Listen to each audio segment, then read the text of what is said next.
নমস্কার, আমি সুচন্দ্রা। আপনাদের প্রত্যেককে আমাদের এই পজিটিভ বার্তার অনুষ্ঠানে জানাই স্বাগত। আজকের এই বিশেষ অনুষ্ঠানে পজিটিভ বার্তার উদ্যোগে আমরা আপনাদের সামনে উপস্থিত হয়েছি আমাদের আওয়ার পোর্টাল এই প্রকল্প নিয়ে কথা বলতে, যে প্রকল্পটি সমাজের উন্নয়নের একটি মানবিক দিক। আজ আমরা প্রত্যেকে আপনাদের সঙ্গে আবিষ্কার করি, চলুন, যে আওয়ার পোর্টাল কিভাবে সামাজিক উন্নয়নের পথে এগিয়ে চলেছে এবং অন্যদের থেকে আমাদের সকলকে আলাদা করে দিয়েছে। এই বিষয়ে কথা বলার জন্য আমাদের সাথে রয়েছেন পোর্টাল যিনি দেখেন, যিনি তার মেধা এবং প্রত্যুৎপন্ন মতিত্ব দিয়ে এই পোর্টালগুলি চালিয়ে চলেছেন এবং সকলকে আলাদাভাবে দিশা দেখাচ্ছেন কিভাবে তারা এই পোর্টালগুলির সঙ্গে যুক্ত হয়ে সুবিধা পাবেন। দীপঙ্কর কর্মকার স্যার এই বিষয়টি দেখেন, ওনার সাথে আমরা আজকের এই আলোচনাটি এগিয়ে নিয়ে যাব। দীপঙ্কর স্যারকে পজিটিভ বার্তার এই স্টুডিওয়ে থাকার জন্য জানাই অসংখ্য ধন্যবাদ। স্যার, প্রথম যে প্রশ্ন আপনার কাছে যাচ্ছে, যে আমাদের পোর্টাল যেটা একটি সামাজিক উন্নয়নের পথ, সেই পজিটিভ বার্তার পোর্টাল বিভাগে মোট কতগুলি ডিজিটাল পোর্টালের কথা উল্লেখ করা আছে? আমাদের 5টি পোর্টাল আছে। আমি প্রথম বলে টেলিমেডিসিন পোর্টাল, ডিটেলসগুলো বলছি আমি। তারপর আসে আমাদের অ্যাডমিশন পোর্টাল, জব পোর্টাল, আর আছে আমাদের ডিজিটাল মার্কেট পোর্টাল এবং এন্টারপ্রেনারশিপ পোর্টাল। এই 5টি পোর্টাল মূলত আমরা কাজ করে চলেছি সমাজের বিভিন্ন স্তরের মানুষের ডেভেলপমেন্টের জন্য বা হেল্প করার জন্য বলতে পারি আমরা। আচ্ছা, জব পোর্টালের নাম কি এবং এটি কি উদ্দেশ্যে তৈরি হয়েছে সেটা নিয়ে যদি কিছু আমাদের বলেন। জব পোর্টালের নাম জব পোর্টাল, বাট এর অ্যাড্রেস হচ্ছে www.daseva.in। উদ্দেশ্য একটাই ছিল, যখন আমাদের প্যান্ডেমিক আসে, মানে কোভিড প্যান্ডেমিক, তারপর থেকেই বা সেই সময় থেকেই আমরা বলতে পারি, তখন তো যে ভালো কাজ করতো সেও ঘরে চলে এলো, যে কাজ করতো না সে তো ঘরেই থাকলো। তো স্যারের যে ভাবনাটা ছিল যে এই যে ছেলেমেয়েরা চলে আসছে বা কাজ হারা হলো, তাদেরকে তো কাজের ব্যবস্থা করতে হবে। তখন কিন্তু বা তখন থেকে এখনও একই ট্র্যাডিশনই চলছে কম বেশি, আপনারা জানেন। কোম্পানি কিন্তু সেই কোনো প্রতিষ্ঠানে গিয়ে ফিজিক্যালি ক্যাম্পাসিং করার আর সেই ট্র্যাডিশনাল পথা থেকে বেরিয়ে এসছে। আচ্ছা, তো তখন স্যারের যেটা ভাবনা, এদেরকে যদি কাজে ফেরাতে হয়, এখানে এর মধ্যে কেউ হয়তো 8 পাস আছে, কেউ আবার পিএইচডিও আছেন, যারা কাজ হারিয়েছেন বা বাড়ি ফিরে এসেছিলেন। তো স্যারের ভাবনা ছিল আমরা যদি একটা ইউনিক পোর্টাল করতে পারি, যেখানে সমাজের সর্বস্তরের মানুষ, যার একাডেমিক কোয়ালিফিকেশন যেমন, সে যদি নিজের নামটাকে এখানে রেজিস্টার করতে পারে, এবং একইভাবে আমাদের বিভিন্ন যে প্রতিষ্ঠান ছিল তাদের যে expert training and placement sell, তেনারা যে কোম্পানিদের সঙ্গে কাজ করতেন, তাদেরকে কনভিন্স করে কিন্তু প্রায় 100-এরও বেশি কোম্পানিদেরকে কিন্তু আমাদের এই পোর্টালে এনলিস্টেড করতে পেরেছিলাম। উদ্দেশ্য ছিল জব একটাই, পোর্টালের মধ্যে। একদম।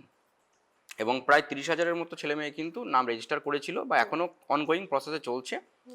এবং আমি গতকালের কথা যদি বলি, সেখানেও কিন্তু এই আমাদের এই জব পোর্টালের মধ্যে দিয়ে আমরা একটা প্লেসমেন্ট অর্গানাইজ করেছি আমাদের একটা পলিটেকনিক কলেজে। এবং দৈনন্দিন দেখবেন বিভিন্ন আইটিআই থেকে বিভিন্ন সারাউন্ডিং থেকে কিন্তু প্লেসমেন্টগুলো করাচ্ছি আমরা। এরপর এই জব পোর্টালের প্রয়োজন কেন পড়লো? একটা কোম্পানি যদি আমাদেরকে বলে যে আমার 50টা টেকনিক্যালের ছেলে লাগবে, আমরা পারবো। যদি আমাকে বলে যে 50টা আমার নন টেকনিক্যাল ছেলে লাগবে, পারবো। বাট কোম্পানি যদি আমাকে কোনো সময় বলে যে আমি একদম সুপারভিশন পর্যায়ে বা হয়তো একদম এই যে গার্ড যেগুলো হয় সিকিউরিটি, এই পর্যায়ের লোক দরকার, সেখানে কিন্তু আমরা পাচ্ছিলাম না, কারণ আমাদের ক্ষেত্রটা সেই জায়গায় ছিল না। তা আমরা অল ইন্ডিয়া বেসিস ক্যাম্পেনিং সেইভাবে করেছিলাম যে তোমরা এখানে নাম রেজিস্টার করো, যে কোম্পানির বা যেভাবে তার এইচআরে রিক্রুটমেন্ট থাকবে, আমরা আমাদের ছেলে মেয়েদেরকে পুশ করবো সেখানে পৌঁছে দেওয়ার জন্য। সেই রেসপেক্টেই কিন্তু আমাদের এই daseva.in এই জব পোর্টালটি আমরা করেছিলাম। এবং দীর্ঘ কয়েক বছর, আমি প্যান্ডেমিক থেকে ধরলে মোটামুটি প্রায় 4-5 বছরের বেশি কিন্তু কাজ করে চলেছি, এবং দক্ষতার সঙ্গে আমাদের প্লেসমেন্ট সেল এর ইনপুটটা কিন্তু এখনও দিয়ে যাচ্ছে। মানে যদি কোনো বাইরের অর্গানাইজেশন আপনাদের সাথে যোগাযোগ করে, তাহলে ম্যান পাওয়ার সাপ্লাইয়ের ক্ষেত্রে আপনারা একটা অগ্রণী ভূমিকা নিতে একদম পারেন। একদম একদম। এই পোর্টালে যে ডেটাবেস আছে, যারা রেজিস্টার করেছিল, আমাদের অ্যাডমিনের কাছে ডেটাবেস থাকে, সেখান থেকে তাদেরকে আমরা পুশ করি যে দেখো এই কোম্পানি এই ভ্যাকান্সি এসছে, তুমি চাইলে ইন্টারভিউতে বসতে পারো। কারণ এই মুহূর্তে আজকের দিনে ভালো চাকরি পাওয়া যেমন কঠিন, একই রকম ভাবে কিন্তু একটা কোম্পানির পক্ষে সুদক্ষ এমপ্লয়ি পাওয়াটাও কিন্তু আরো বেশি কঠিন। সেই জায়গার কথা ভাবনা চিন্তা করে আপনারা কিন্তু এই পোর্টালটি মেনটেন করেছেন এবং সব ধরনের সমস্ত জায়গায় সব সেগমেন্টের এরকম ব্যাপার না যে আমাদের আমাদের প্রতিষ্ঠান থেকে পাশ করেছে মানে সেই এলিজিবল বা তার ক্রাইটেরিয়া সাকসেস হচ্ছে, একদমই না। অথচ আমাদের কলেজ বা আমাদের বিভিন্ন প্রতিষ্ঠান যেগুলো পরিচালনা করি সেই প্রতিষ্ঠানের ধারেও কোনো দিন যায়নি, তাকেও কিন্তু আমাদের প্রেসিডেন্ট স্যার মানে মাননীয় মলয়পীঠ মহাশয় ওয়েলকাম জানিয়েছিলেন যে তুমিও রেজিস্টার করো, কারণ সেও আমাদের সন্তান বলে স্যার ভাবতেন। আচ্ছা, আমার পরবর্তী প্রশ্ন, আপনি বলছিলেন যে টেলিমেডিসিন, এই টেলিমেডিসিন পোর্টালের পুরো ডিটেলসটা যদি একটু শেয়ার করেন, মানে কিভাবে সেখানে নথিভুক্ত করা হবে, কিভাবে ডাক্তার দেখাবে সেটা। টেলিমেডিসিন বলতে আমরা টেলিফোনিক কোনো পরিষেবাকে আমরা ন্যাচারালি টেলিমেডিসিন দিয়ে ডিফাইন করতে পারছি। এবার যেহেতু মেডিসিন যুক্ত হয়ে গেল, মানে আমরা টেলিফোনের মধ্যে দিয়ে কোনো রকম মেডিকেল ট্রিটমেন্ট নেওয়াকে আমরা টেলিমেডিসিন বলতে পারি, যদি একদম সহজভাবে আমি বোঝাই টেকনিক্যাল টার্মসটা। তো যখন প্যান্ডেমিক চলে তখন আমরা সবাই গৃহবন্দী, যে পোস্টে আমরা ছিলাম বা যে প্রতিষ্ঠানের সঙ্গে যুক্ত ছিলাম আমরা। তো কোভিড তখন আমাদের চোখ রাঙাচ্ছে রীতিমতো সারা পৃথিবী জুড়ে, বাট কোভিডের সঙ্গে সঙ্গে বাকি যে রোগগুলো ছিল, জ্বর, মাথা ব্যথা, পেট ব্যথা থেকে শুরু করে ক্যান্সার থেকে শুরু করে কোনো রোগ তো পৃথিবীতে নির্মূল হয়নি, সবটাই ছিলেন। তো স্যার যেটা দেখলেন বা আমরা যেটা উপলব্ধি করেছিলাম সেই সময়, যে কোভিড হলে ঠিক আছে গভর্নমেন্ট তখন কোভিড নিয়ে ফোকাস করছে, বাট বাকি একটা মানুষ যারা হয়তো অ্যাপেন্ডিক্স অপারেশন করতে হবে, পেটে ব্যথা, সে কোনো গাইডলাইন পাচ্ছে না, মাথায় ব্যথা গাইডলাইন পাচ্ছে না, ক্যান্সার সে কোনো ট্রিটমেন্ট পাচ্ছে না।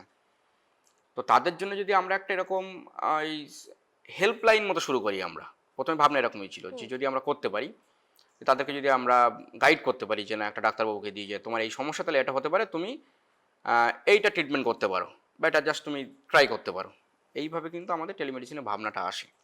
এবং বললে বিশ্বাস করবেন না, এখনও পর্যন্ত প্রায় 30,000-এর বেশি মানুষ কিন্তু এই টেলিমেডিসিন পোর্টাল থেকে পরিষেবা নিয়েছেন এবং ডে টু ডে কিন্তু এই পরিষেবা চলছে, কালকেও চলেছে, আজও চলবে এবং আগামী দিনেও চলবে।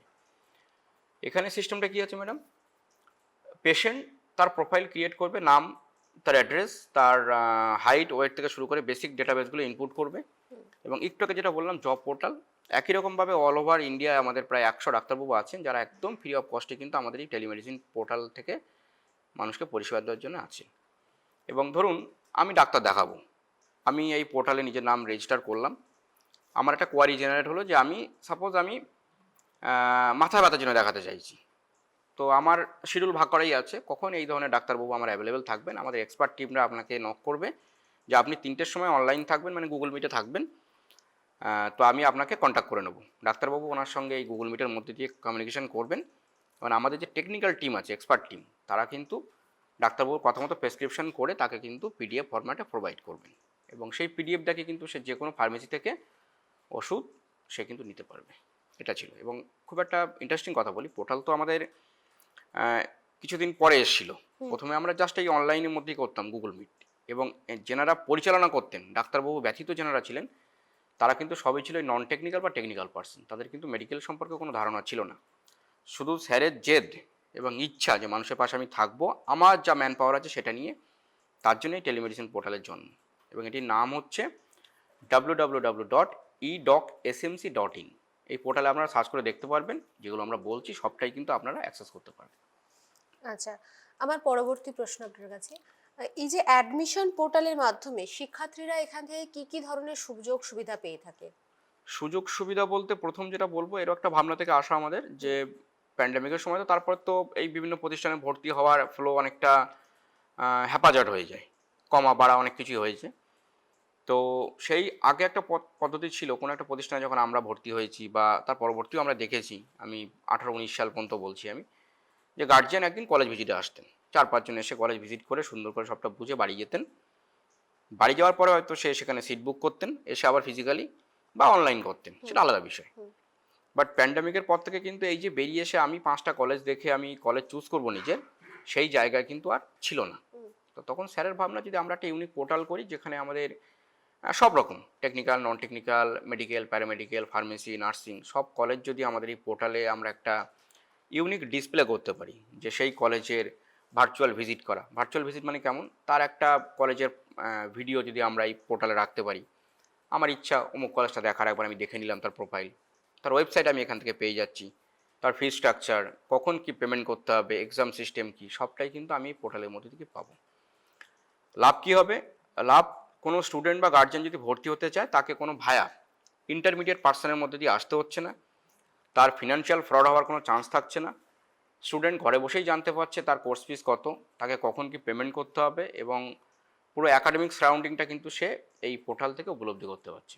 আমাদের এই পোর্টালটির নাম একটু বলে দিই আমি, www.gowithadmission.in। এখানেও কিন্তু আমাদের প্রায় কাছাকাছি 100 মতো প্রতিষ্ঠান এনলিস্টেড আছে। কোনো স্টুডেন্ট বা অভিভাবক যদি চায় এই পোর্টাল থেকে কলেজের প্রোফাইল ভিউ করতে পারেন এবং যে কোনো কলেজের অ্যাডমিশন সেলের সঙ্গে অথেন্টিক পার্সন, কোনো ভায়া বা কোনো মানে মিডলম্যান না, সরাসরি যোগাযোগ করে সে কিন্তু অনলাইন বা অফলাইন সিট বুক করতে পারে। আচ্ছা, আপনারা শুনলেন যে কিভাবে গো উইথ দ্য অ্যাডমিশন এই পোর্টালটি কাজ করে। আমার পরবর্তী প্রশ্ন আপনার কাছে, এই কর্মশ্রী.in এই পোর্টালটি কোন উদ্দেশ্যে কাজ করে? কর্মশ্রী পোর্টালটি আমাদের করা হয়েছিল যে উদ্যোক্তা তৈরি, মানে এন্টারপ্রেনারশিপ। হ্যাঁ। কারণ আমরা যখন পড়াশুনো করি আমাদের একটা ভাবনাই থাকে আমরা 9টা 5টা ডিউটি করব, একটা স্যালারি পাবো, আমার লাইফটা চলে যাবে একদম ইজি ওয়েতে। বাট আমরা যদি একটু ঠান্ডা মাথায় ভাবি যে সবাই যদি আমরা কাজ করব ভাবি, তাহলে কাজটা দেবে কে? তখন স্যারের যেটা ভাবনা এলো, স্যার যেভাবে নিজে এত একটা বিস্তৃত ক্ষেত্র তৈরি করতে পেরেছেন, স্যারেরও ভাবনা ছিল যে আমার এত ম্যান পাওয়ার আছে, এত ছাত্রছাত্রী বা এত ভালোবাসার মানুষ আছেন, তারাও তো চাইলে উদ্যোক্তা হতে পারে। একদম। বাট উদ্যোক্তা হবার দুটো জিনিস খুব ঘাটতি হয় আমাদের। একটা হচ্ছে যখন আপনি বা আমি কোনো কিছু করব ব্যক্তিগত স্তরে, ব্যবসা হতে পারে, ছোটোখাটো কোনো এন্টারপ্রেনার হতে পারে, তখন দেখবেন সহযোগিতা করার থেকে ক্রিটিসাইজ বেশি আসে বা ভয় দেখানো। ফিনান্সিয়ালি হেল্প তো কেউ করবেই না। তো স্যার যেটা ভাবলেন, প্রথমে আমরা এই পোর্টালের মধ্যে দিয়ে সেই তেমন যুবক যুবতীদেরকে আমরা এনলিস্টেড করালাম। করার পর স্যারও ব্যক্তিগত স্তরে এবং আমাদের যারা টেকনিক্যাল টিম ছিল, যারা আমরা খুব কাছ থেকে দেখেছি বা যারা এন্টারপ্রেনারের বাস্তব সত্তাটা আমরা জানি, তারা তাদেরকে গাইডেন্স বা একটা পথ দেখানো শুরু করলাম, গাইড করা। এবং এর পরবর্তী স্তরে এক ধাপ এগিয়ে স্যার যেটা শুরু করলেন যে তারা কী ধরনের ব্যবসা করতে চাইছে, তাদের সেই ব্যবসার মডিউল রেডি করা বা কী ধরনের জায়গায় অ্যাপ্লাই করলে সে লোন পাবে এবং লোন নিয়ে সে তার ব্যবসাটাকে একদম স্মুথলি রান করতে পারবে, এই বিষয়ে কিন্তু এখানে প্রশিক্ষণ দেওয়া বা তদারকি করা হয় এই আমাদের কর্মশ্রী.in এই পোর্টালে। আচ্ছা, ডিজিটাল মার্কেট পোর্টাল আপনাদের একটি আছে, এই পোর্টালটার মূল কাজ কি? এই পোর্টালটির মূল কাজ হচ্ছে একটা ই কমার্স প্ল্যাটফর্ম, একদম ওই আদার্স যেমন আছে, আমি নাম বলবো না। তো বিষয়টা যদি একটু ভাবি, দেখবেন বড় বড় কোম্পানি বা যারা একটু মোটামুটি ব্র্যান্ড, তাদের ক্ষেত্রে কিন্তু প্রচুর ই কমার্স সাইট আছে তাদেরকে প্রমোট করা বা তাদেরকে এগিয়ে দিয়ে দেওয়ার জন্য। বাট আমরা প্রান্তিক যে শিল্পীগুলো আছে, যারা হয়তো হেরিটেজ বহন করছে বা যাদের হয়তো ফিনান্সিয়াল অতটা ক্যাপাবিলিটি নেই, তাদেরকে প্রমোট করার জন্য কিন্তু কোনো রকম কোনো পোর্টাল আমাদের চোখে বা ই কমার্স সাইট আমাদের চোখে পড়েনি, এখনও বলছি।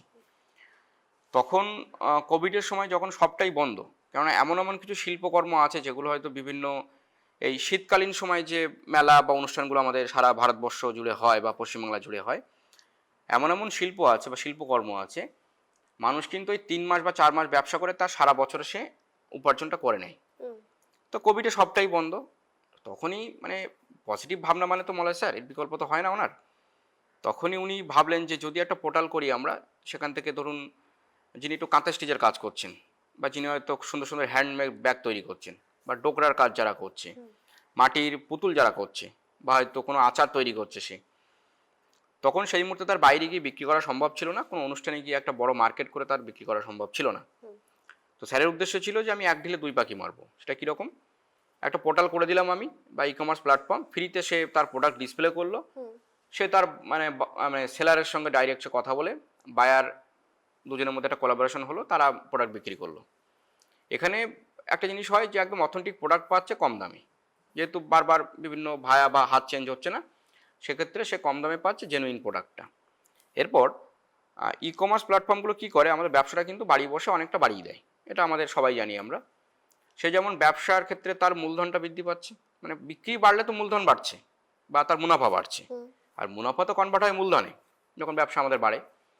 তো স্যারের ভাবনা ছিল এই যে ক্ষুদ্র শিল্প বা কুটির শিল্প যেগুলো হারিয়ে যেতে বসছে, এই মানুষগুলো যেন ডাইভার্ট না হয়ে অন্য কোথাও চলে যায়, কেন অনেক শিল্পকর্ম আমাদের ভারতবর্ষ থেকে হারিয়ে গেছে, ঐতিহাসিক শিল্পকর্ম, তারা যেন ডাইভার্ট না হয়ে অন্য কোনো জায়গায় চলে যায়, সেটা একটা উদ্দেশ্য ছিল।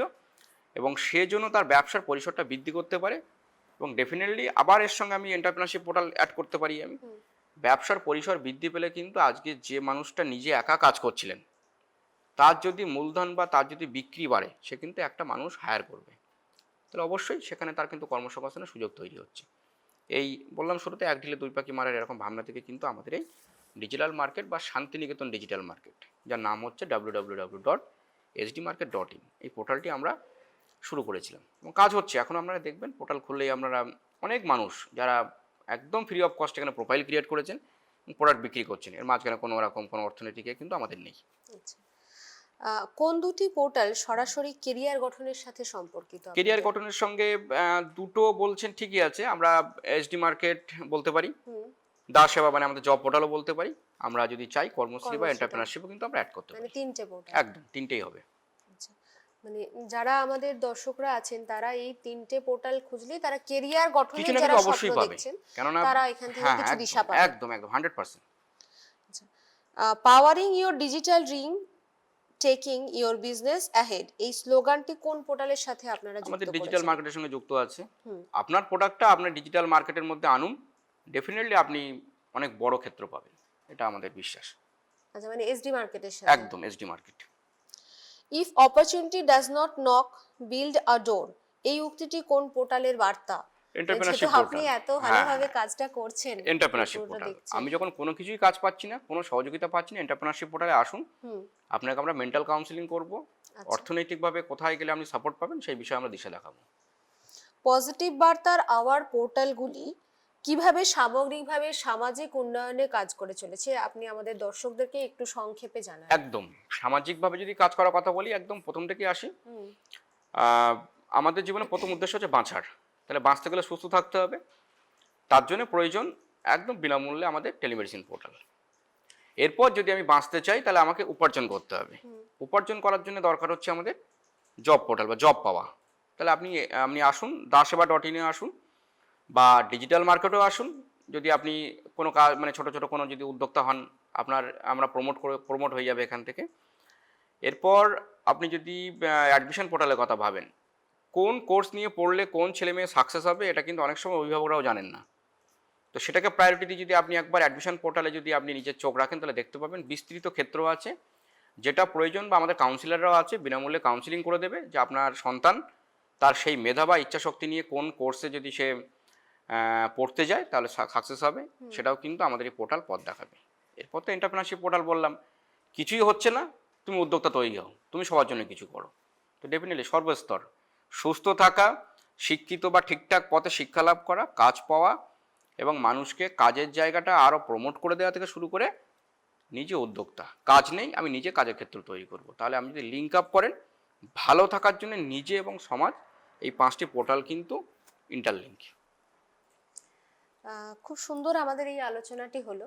দীপঙ্কর কর মহাশয়কে আমরা আমাদের আন্তরিকভাবে জানাই কৃতজ্ঞতা, কারণ ওনার মূল্যবান সময় থেকে উনি অনেকখানি সময় আমাদের জন্য দিয়েছেন এবং আপনারা প্রত্যেককেই শুনলেন যে আমাদের পোর্টালগুলি কিভাবে কাজ করেছে। একজন মানুষের সামগ্রিক ভালো থাকতে গেলে, সামাজিকভাবে তার প্রতিষ্ঠা লাভ পেতে গেলে তাকে কিভাবে চলতে হবে সেই গাইডলাইনের কথা মাথায় রেখে কিন্তু আমাদের এই পোর্টালগুলি কাজ করে চলেছে।